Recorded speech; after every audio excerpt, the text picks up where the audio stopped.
అందరికీ నమస్కారం అండి. రేషన్ కార్డులకు సంబంధించి రాష్ట్ర ప్రభుత్వం నుంచి ఒక పెద్ద శుభవార్త అయితే వచ్చిందనమాట. అదేంటో మనం ఈ వీడియోలో చూద్దాము. చివరి వరకు చూడండి.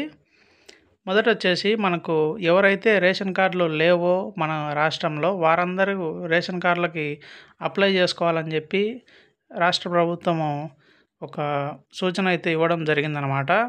అలాగే కొత్త రేషన్ కార్డులు అప్లై చేసుకునే దాంతో పాటుగా ఇంతకుముందే రేషన్ కార్డులు ఉండి ఎవరైతే డివైడ్ కావాలని అనుకుంటున్నారో అంటే స్ప్లిట్టింగ్ అనమాట, రేషన్ కార్డు స్ప్లిట్టింగ్, వారు కూడా ఈ రేషన్ కార్డులో స్ప్లిట్ అవ్వడానికి కూడా వీరైతే అవకాశం కల్పించారు. అలాగే రేషన్ కార్డులో ఎవరైనా అడ్రస్ చేంజ్ చేసుకోవాలి అని అనుకుంటే కూడా ఇప్పుడు మనం ఈ అడ్రస్ అయితే చేంజ్ చేసుకోవడానికి వీరు అవకాశం అయితే కల్పించారు. ఇంకొకటి వచ్చేసి మనకు రేషన్ కార్డులో అడిషన్ అనమాట. అంటే మనం ఉన్నటువంటి రేషన్ కార్డులో ఎవరైనా మన రేషన్ కార్డులో యాడ్ చేసుకోవచ్చు అనమాట. ఈ రేషన్ కార్డు అడిషన్ ఇలాంటి 4 రకాలైనటువంటి మనకు బెనిఫిట్స్ అయితే రాష్ట్ర ప్రభుత్వం రేషన్ కార్డులకు సంబంధించి ఇవ్వడం జరిగింది. అవేంటో నేను మళ్ళీ ఒకసారి చెప్తాను.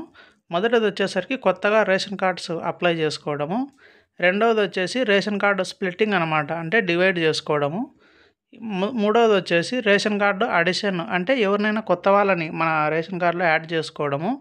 ఇంకా నాలుగవది వచ్చేసి మనకు రేషన్ కార్డు యొక్క అడ్రస్ చేంజ్ చేసుకోవడం అనమాట. ఈ 4 రకాలైనటువంటి మనకు బెనిఫిట్స్ అయితే ఈ రాష్ట్ర ప్రభుత్వం మనకు అందరికీ రేషన్ కార్డుకు సంబంధించినటువంటి అవకాశాలు అయితే మనకు ఇవ్వడం జరిగింది. ఎవరైనా ఈ సేవలను వినియోగించుకోవాలంటే మీ దగ్గరలో ఉన్నటువంటి గ్రామ సచివాలయాలకు వెళ్ళి ఈ సేవలు అయితే పొందవచ్చు. వీడియో నచ్చినట్లయితే మీ తోటి వారికి ఈ వీడియోను సెండ్ చేయండి. Thank you.